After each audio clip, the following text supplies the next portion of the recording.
Imagine you're back in kindergarten, playing in the sandbox with other children. Each of you have your own permanent allotted space inside the sandbox to do anything you want. One day the kindergarten teacher announces a sandcastle building competition. You have 1 hour to build it, and to get a prize, the sandcastle has to be taller than 1 meter. The clock starts and you get to work. An hour later, the teacher tells all of you to stop and measures the sandcastles. Many of them surpass 1 meter, but yours is around 90 centimeters, so you don't get a prize. Whose fault is that? Well, it's yours, right? You had the time, you had the sand, others could do it, you couldn't. Thus, you cannot blame anything or anyone else. You are personally responsible for your sandcastle not reaching 1 meter. But what if, as you were building the sandcastle, another child kicked it over and you had to start again? Because of that, you couldn't build it tall enough in time and didn't get the prize. Are you personally responsible then? Most people would say no. So these are some clear-cut examples, but life is rarely that simple. Turns out, the sand inside the sandbox is not homogeneous. In some areas there is lots of cool, wet, sticky sand, perfect for building. Other areas have less, some barely any. What if your allotted space has very little sand? Is it your fault then if you can't complete the task in time? Not really, right? Obviously, the kindergarten teacher should have made sure that all kids have more equal amounts of sand to build with before announcing the competition, or at the very least there shouldn't be any gross differences. They could have dug up the sandbox a bit, mixed it up a bit, so the quality is more even. But if they did, parents of the children with lots of sand might come in the next day screaming, saying how nobody can redistribute any of their children's sand because it was them, the parents, who carried it there in buckets, and their parents before them, and so on, so their child can build the tallest, best looking sandcastle now. They've built up all that generational sand and nobody has the right to take any of it. But if the teacher did redistribute... This is great. He's using the sandbox analogy to describe probability and intergenerational wealth, and then he's going to tie it back to Ben Shapiro constantly relegating the personal responsibility whenever, like, that's his default fucking criticism against like any sort of systemic change, and he's using basically the sandbox analogy for it, and it's a pretty good fucking video for that reason. Not that I pre-watched it, it's just like pretty basic shit. Stop saying pre-watched. Sorry for spoiling it. Listen, personal responsibility is the #1 way that fucking conservatives try to fucking default away from any sort of criticisms against the system. Just like the personal responsibility you have of avoiding the top of the hour ad break. Would only have been a minor inconvenience for the sand-rich children, but for the children with little sand, it would have made all the difference. We know this because this has been standard practice in US kindergartens after World War II, right until the Reagan administration, and it's standard practice right now in Europe, producing better outcomes than in the US. On the other hand, even if a child has very little sand to start with, they can get some more from the janitor across the yard who has a big sand container. Thank but you. Doing so takes time and effort, and some of it falls out of your container on the way. Also, Tommy Cole with the 50 gifted subs. the janitor doesn't give the same amount to everyone. If you have a study badge, he generally gives you a lot. If you don't, you get much less. But the thing is, in US kindergartens, you can only get a study badge in exchange for a lot of sand. In European kindergartens, most children get study badges for free. For many US children with little to no sand to start with, a study badge is not an option. They are stuck with running back and forth between the sand container and the sandbox, carrying only smaller amounts in a toy bucket. What little they have is further diminished by them having to rent the playset, which contains the aforementioned toy bucket. If they don't want to rent a playset, they can always buy one, but especially in urban kindergartens, playsets are sold for exorbitant amounts of sand, thus are completely unaffordable for most children. They have to rent the playset, meaning they can only fill the toy bucket up to 2/3, half, or even 1/3 at a time. The rest is taken by the owner of the playset as rent. These owners are other children who then use the sand you give them to build their own sandcastles higher. So the competition starts, and the children with abundant sand start building immediately. Other children with little sand start running back and forth between the sandbox and the sand container with partially full toy buckets. In addition, if they fall and hurt themselves during all the running around, the janitor will treat their injury only in exchange for a lot of sand. In Europe, the kindergarten teachers are responsible for the treating of wounds, not the janitors, and they do it in exchange for a small recurring sand contribution. After an hour, the competition is over. The children... Well, he's just fucking describing social safety nets in European social democracies that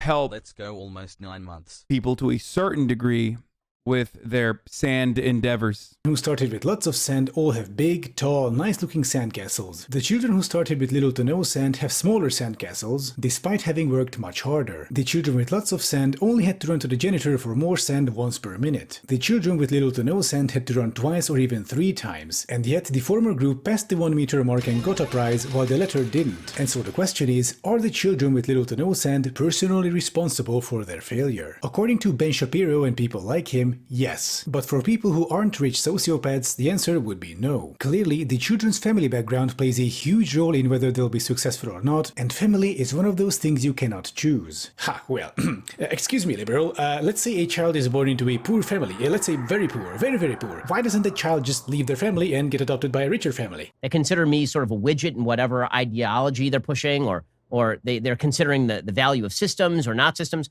but you sort of end around that. And I think that in many ways, that's what members of the left find so threatening, is because if you're a member of the left and you believe that all individuals are essentially just the outgrowths of institutions, and therefore that all change by individuals is going to be insufficient, and that it must be societal change that creates individual change, you're a threat, because you're telling people, well, you know, the systems can certainly get better, but the main threat to you is you. And that is a deeply threatening message to people. And if people find fulfillment in that message, then the left really does have a problem, because if people start improving their lives within the system and not blaming the system for their problems, and instead recognizing that they can improve their lives, that's what members of the left hate most of all. You know, you talk about in the book, Jordan. This is so fucking stupid, dude.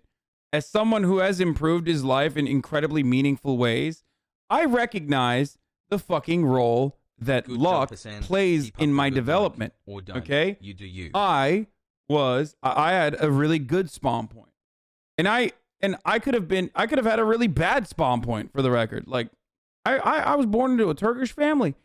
That could have gone really fucking south. You know what I mean? Hasan, please, for the Instead love of being God, born read into a me some Turkish family that had the 1980 opportunity to gaming. fucking give I'm birth to me in dying. America so I could have a fucking American citizenship, and one that is so deeply true, yes, and you still don't do shit and live in luxury, sounds like you're fucking jealous, okay? That's all you sound like when you say that, okay? You're never going to be as important or as famous as Joe Rogan. Suck his nipples. Oh, it's a fucking stock account. Okay. Bait stock. So, again, I recognize... Dude, why? All of my fucking haters, dude. All of my haters are just like, dude, I can't believe how fucking luxurious your life is, dude. It's fucking bullshit. What do you want me to do, man? Like, yeah, that's my pet from yesterday. I did want to suck Joe Rogan's nipples. Do you still think people can be happy without having a bunch of luck, though? Of course, dude. Of course people can still be happy. I talk about this all the time. Following for over a year. Human beings have a capacity to adapt to their fucking conditions. Like, even children that are born into like horrific conditions can find some form of solace, some form of comfort, and improve slightly their own living circumstances, their material conditions, or find enjoyment in their everyday lives. Whereas like an American child born into an affluent family would fucking hate it. Like would hate being subjected to those conditions. Okay? Is that a form of cope? No, it's just like my point is always about like offering people the opportunity to be happy. My point is always about like making it so that people have an easier time seeking out fulfillment, have an easier time finding fulfillment in things, fixing some of their underlying material problems, solving some of their underlying material problems so that they too can fucking build however high a castle as they want to. The fact that people are constantly coming up to you and they're saying things like, you know, I was leading a dissolute life. I read your book. I started taking your advice and I've turned it around and now I'm doing much better in life. And, you know, I'm blessed to have much the same experience from a lot of people who listen to the show, people who have been homeless, who now have graduated Harvard Law School, people who were single moms and then decided to take a college course and figure out their life. Yeah, people who are single moms, not a victim of circumstance, by the way, but a victim to their own immoral ways. But now, luckily, they were able to fix their lives up and, you know, take college courses. Dude, he's just straight up fucking blasting it, dude. By the way, from homeless to Harvard because he watched Ben Shapiro is hilarious, dude. Even if that was real, which it clearly isn't. Come on, I'm not a fucking child. But even if that was real, oh my God, dude. First of all, that's one anecdote, which of course is nothing in the face of like the overwhelming amount of data that shows that your zip code or your family affluence greatly determines your future. A lot better. Your zip code can determine what your fucking annual income is going to look like better than anything else. It's the best predictor. That's ridiculous. But hey, Ben's got an anecdote, boys. He's got one homeless guy. Lives, people who've made mistakes and turned their mistakes around. And to me, those are inspirational stories. I think that because those inspirational stories exist, that I think is why people find you to be such a threat. It's because so many people are inspired by the stuff that you say and change their life individually without putting all of their ire and focus on a system. Dude, it's so stupid. This idea that like the left hates success is one of the most annoying fucking strawmans. Even though there are actually annoying leftists who themselves behave like that strawman. Like, I hate to admit it, but the left does suck on that same fucking reactionary dick all the time and jump to that exact same fucking conclusion that reactionaries ascribe to them. That the left is mainly focused on tearing down. I defy anyone to go read 10,000 comments on my YouTube channels. People like Ben Shapiro want to offer an individualist solution to a systemic problem. The extreme version of this argument would be the following. Imagine that during the days of slavery, one of the slaves complained about, well, being a slave, to which Ben Shapiro would respond by telling them to take personal responsibility and just escape to the north. Slavery, he'd say, will not be solved through big government overreach. That would be British imperialism. The north is there as an opportunity for anyone willing to take it. Clearly, the slaves in the south just aren't trying hard enough. I get success stories all the time from slaves, you know, except for John Brown. I wonder what Ben has to say about John Brown. who did try hard and did escape to the north and are now living a happy and free life. But these woke abolitionists only want to talk about ending slavery on a federal level but ignore what the slaves themselves could do to change their own situation. Alright, now this is not to say that personal responsibility is not important. It is, obviously. Nobody is denying that. The idea that the left ignores personal responsibility is an imagined hypocrisy right-wing shoutymen can gesture. Some leftists legit got mad at you for saying you hate waiting in line. Yeah, because they hate me. That's the difference. There's a lot of leftists that are fucking assholes. What do I always say? People regularly fucking forget that, like, just because someone subscribes to your ideology or claims to be a progressive or claims to be a leftist doesn't mean that they're a good person. Okay? They can still be an incredibly selfish, narcissistic, entitled little fucking baby. Decade of my life. Okay? Just because they are expressing their idiotic, self-centered narrative through a progressive framing doesn't change the reality that they're still idiotic and entitled babies. Talk a lot about people that hate you for someone that is respected and loved by so many people.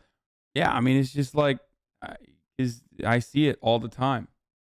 Towards. What percentage of the left ignores personal responsibility? Can we get some hard numbers, please? Individual and this reductio ad absurdum about slavery undermines the point, though. Yeah, if you're a fucking weirdo debate lord, Ben Shapiro has made that exact same argument about abortions. You know that, right? Ben Shapiro literally made this exact same argument. Okay, thanks, Just Twitch. take your personal responsibility about abortions, about women who have to get abortions.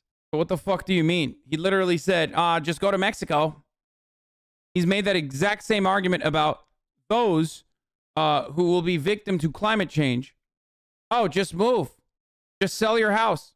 The abortion one was this week.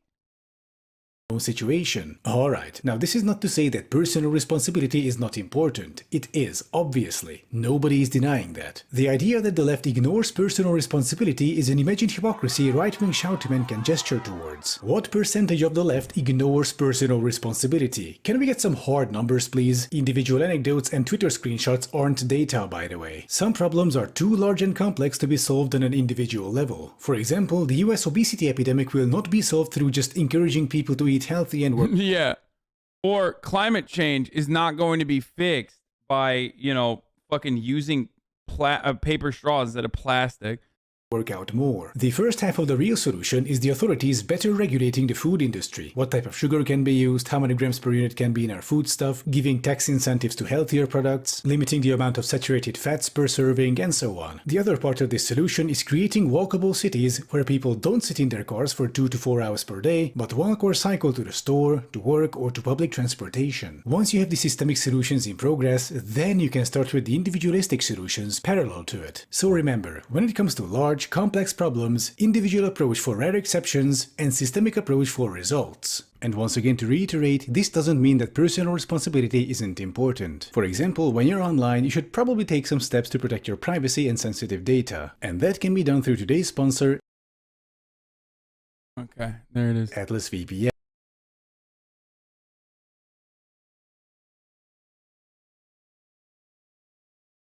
Careful civil engineering, communism, what?